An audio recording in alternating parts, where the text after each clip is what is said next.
સ્વાધ્યાય 9.3 દાખલા નંબર છે 17. જો સંપૂર્ણતર શ્રેણીના ચોથા, 10મા અને 16મા પદ અનુક્રમે xyz હોય તો સાબિત કરો કે xyz સમગુણોત્તર શ્રેણીમાં છે. હવે જો અહીં કીધું ચોથું પદ એટલે t4 x છે, પછી 10મું પદ y છે અને 16મું પદ z છે. બરોબર છે? તો xyz સમગુણોત્તર શ્રેણીમાં છે એમ કયો. હવે જો xyz સમગુણોત્તર શ્રેણીમાં હોય, xyz સમગુણોત્તર શ્રેણીમાં હોય તો આપણે એમ કહી શકીએ કે સૂત્ર અનુસાર y2 xz થવું અને y2 xz હોય તો xyz સમગુણોત્તર શ્રેણીમાં છે એમ કહેવાય. તો પોઝિશન આપણે જોઈએ કે શ્રેણીનું n મું પદ, પહેલા તો સૂત્ર tn a r⁻n - 1 આ સમગુણોત્તર શ્રેણી માટે. હવે પેલું લઈ તો t4 તો n ની જગ્યાએ 4 t4 a r⁻3 એક ઓછો 4 માંથી એક ઓછો એટલે 3. પછી બીજું લ્યો t10. હવે t4 સોરી તો t4 કેટલા છે x, તો સામે x લખી નાખી જો t4x. હવે બીજું છે t10 તો t10 લ્યો તો a r⁻10 માંથી એક ઓછું એટલે 9 y છે. રેડી 10y છે. પછી t16 a r⁻15 એ કેટલા છે તો કે z. બરાબર. હવે આ નંબર 1 આ 2 આ 3. હવે અહીંયા ખાસ ધ્યાન રાખવાનું કે જો xyz સમગુણોત્તર શ્રેણીમાં હોય તો y2 xz લખાય અને y2 xz હોય તો xyz સમગુણોત્તર શ્રેણીમાં છે એમ કહેવાય. તો x અને z ને ભેગા લેવાના ગુણાકાર તરીકે. તો x અને z ને ભેગા લેવા હોય તો 1 અને 3 નો ગુણાકાર કરતા સમીકરણ 1 અને 3 નો ગુણાકાર તો જમણી સાઈડ નો જમણી સાઈડ ગુણાકાર, ડાબી સાઈડ નો ડાબી સાઈડ. તો અહીંયા આપણે જોઈએ કે a r⁻3 ગુણ્યા a r⁻15 ઇક્વલ x ગુણ્યા z. રેડી? આધાર સરખો છે, ઘાતનો સરવાળો કરતા જાવ. તો અહીંયા આપણે એમ કહી કે therefore a² અને આધાર સરખો છે, ઘાતનો સરવાળો એટલે 15 ને 3 18 સોરી r ની 18 ઘાત is equal xz. 15 ને 3 18. હવે આને આ સ્વરૂપે પણ રજૂ કરી શકાય કે a r⁻9 all over square. Square આપશો એટલે ફરી પાછો આ સ્વરૂપ આવી જશે is equal x into z. હવે બાળકો તમે જોઈ શકો a r⁻18 is equal y number 2 પ્રમાણે. હવે 2 પરથી આપણે કહી શકીએ કે therefore આની જગ્યાએ y તો ઉપર વર્ગ છે તો y2 xz આવી ગયું સ્વરૂપ. તો આપણે કહી શકીએ કે xyz સમગુણોત્તર શ્રેણીમાં છે. નીચે લખી નાખવાનું therefore xyz સમગુણોત્તર શ્રેણીમાં છે એમ કહી શકાય.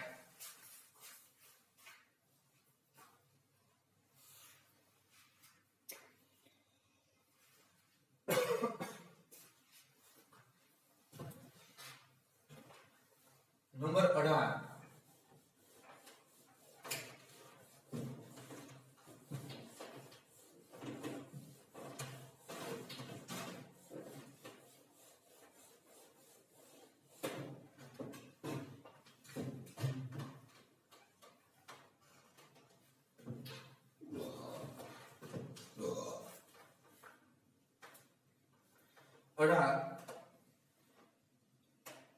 8 8 8 પછી 888 પછી 4 વખત 8 શ્રેણીના n પદોનો સરવાળો શોધો.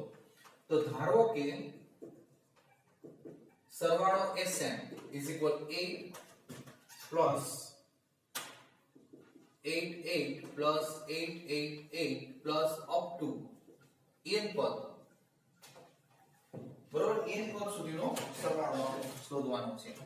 હવે આ સંપૂર્ણતર શ્રેણી છે. રેડી? તો બાળકો અહીંયા પોઝિશન પ્રમાણે આપણે એમ કહી કે અહીંયા આપણે જોઈએ કે સોરી સંપૂર્ણતર શ્રેણી છે એમ તો ન કહી શકાય. હવે આપણે આમાંથી પહેલા તો 8 સામાન્ય કાઢી લઈએ. Sn એટલે અહીંયા 1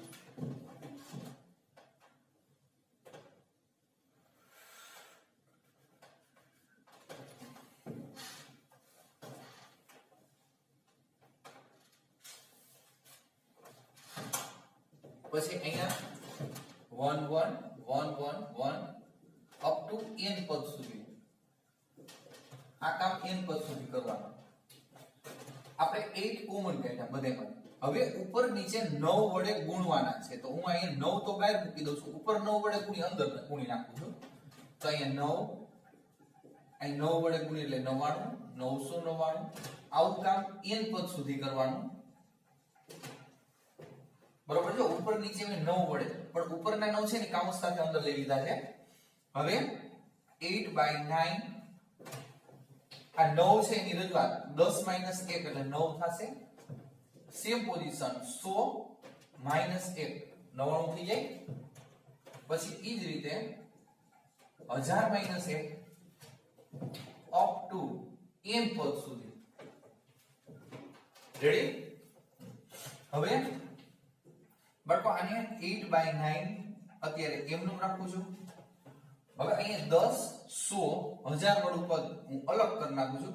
જો દરેક પદના બે ભાગ થયા છે, દરેક પદના, એટલે n પદ સુધી હાલે. એકાદ ઓછું હોય તો એની ગણતરી એ રીતે કરવાની થાય. દાખલો આવશે ત્યારે હું તમને સમજાવીશ. પણ એટલું યાદ રાખજો, દરેક પદના બે ભાગ, એકય પદ રહી નથી જતું. કહેવાનો મતલબ એ. તો આપણે જોઈએ કે 10 આ 100 1000 આવું n પદ સુધી. પછી અહીંયા -1 -1 -1 તો -1 એને માઈનસ કોમન કાઢવું એટલે +1 +1 +1 અપ ટુ n પદ સુધી. ઈ પણ જો એના પણ આના પણ 10 100 1000 n પદ આવશે અને આના પણ -1 -1 આપણે જોઈએ કે કેટલા સુધી n પદ સુધી આવશે. હવે આ જો સંપૂર્ણતર શ્રેણી થઈ ગઈ. આની પણ આ સંપૂર્ણતર શ્રેણી થઈ ગઈ. જુઓ, રેડી? તેનો સંપૂર્ણતર શ્રેણીનો સરવાળો કરવાનો થશે.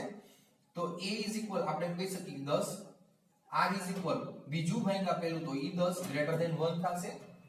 હવે છોકરાઓ અહીંયા ડાયરેક્ટ સૂત્ર લગાડવાનું છે. તો બાજુમાં સૂત્ર Sn a r(n-1) upon r-1. Ready? આ સૂત્ર ડાયરેક્ટ લગાડવાનું છે. હવે આપણે જો 8/9 બ્રેકેટ ની અંદર હજુ n પદ છે એટલે તો એમનો મત રહેશે a 10. પછી r 10 રેઝ ટુ n એમનો -1 અને છેદમાં 10 - 1 માઈનસ હજુ 1 + 1 + 1 n પદ સુધીનો સરવાળો. 1 + 1 + 1 n પદ સુધીનો સરવાળો જો તમારે સૂત્ર દ્વારા શોધવું હોય તો પણ થઈ શકે છે. Sn n કૌંસમાં n + 1/2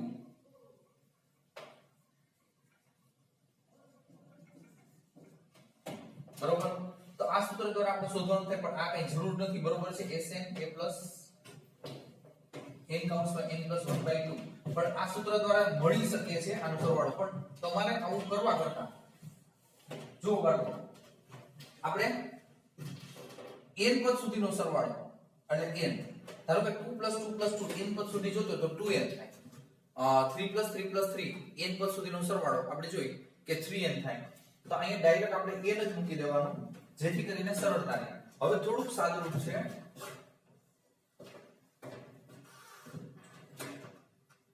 હવે 8/9 એમનો ક્લોઝ બ્રેકેટ જો 10 અને છેદમાં 10 - 1 એટલે 9 એ આગળ લઈ લઉં છું અને અહીંયા 10 to n - 1 અને -n જોઈ શકો 10/9 10n - 1 અને -n નો હવે 8/9 અંદર ગુણી નાખો અહીંયા આવશે આપણે જો કે 10n - 1 અને અહીંયા ગુણશો બરોબર છે 8n/9 આ રીતે આવશે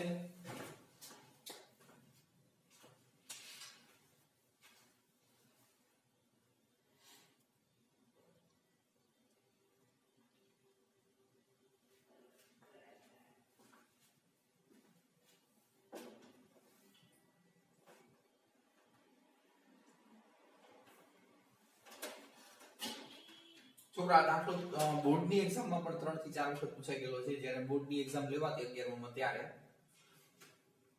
19મો દાખલો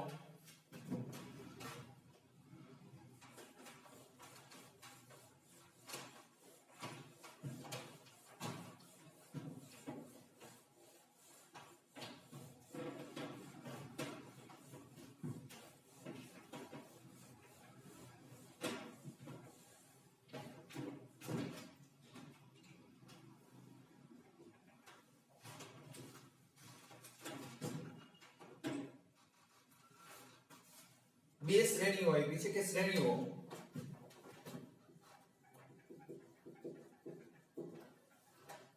2 4 8 16 32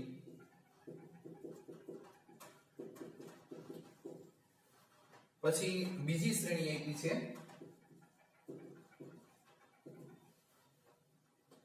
એ આપી છે 128 32 8 2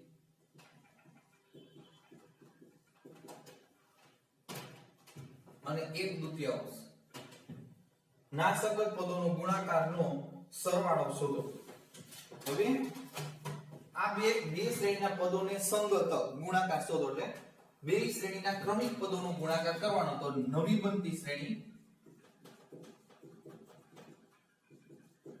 આપણે જે કે સંગત પદોનો ગુણાકાર તો આ બેનો ગુણાકાર કરશો તો 2 * 128 4 * 32 8 * 8 16 * 2 અને આપણે જો કે 16 * 2 ને 32 * 2 1/2 અહીંયા આપણે જોઈ આડું 16 નો છગડો વધી આવી 1 2 2 4 ને 5 2 1 2 256 4 2 8 4 3 12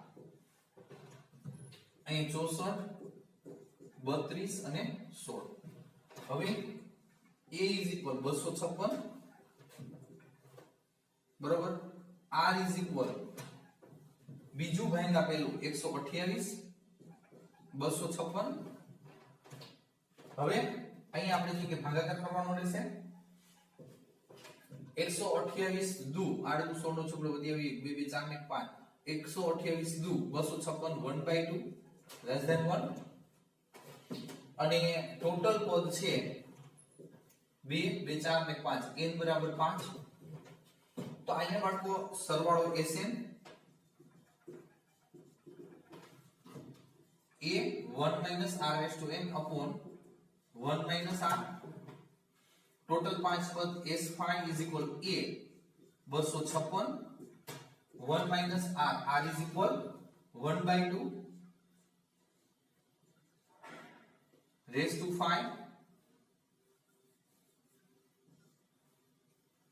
छेदમાં 1 - r 1 - 1/2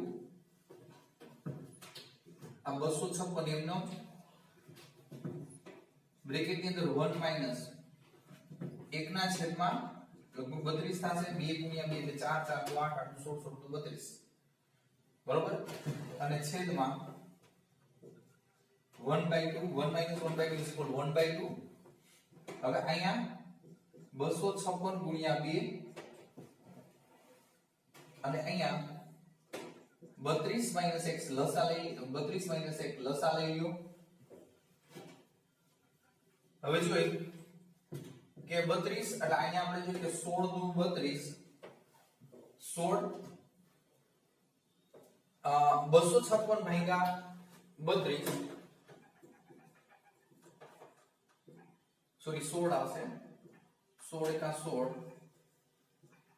9 0 16 એ 6 96 એટલે 16 આવશે અહીંયા 16 ગુણ્યા 16 એટલે 256 રેડી એટલે 16 ગુણ્યા 31 16 ગુણ્યા 31 એટલે આપણો આન્સર જે કાંઈ હશે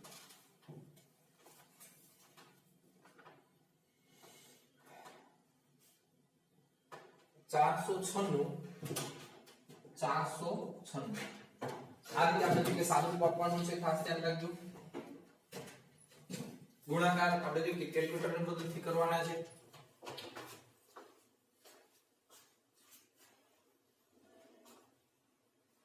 હવે પછીના દાખલા છે આપણે ધારો કે 20 થી 32 બધાય કેન્સલ છે હવે આના પછી 9.4 લેવાનું થશે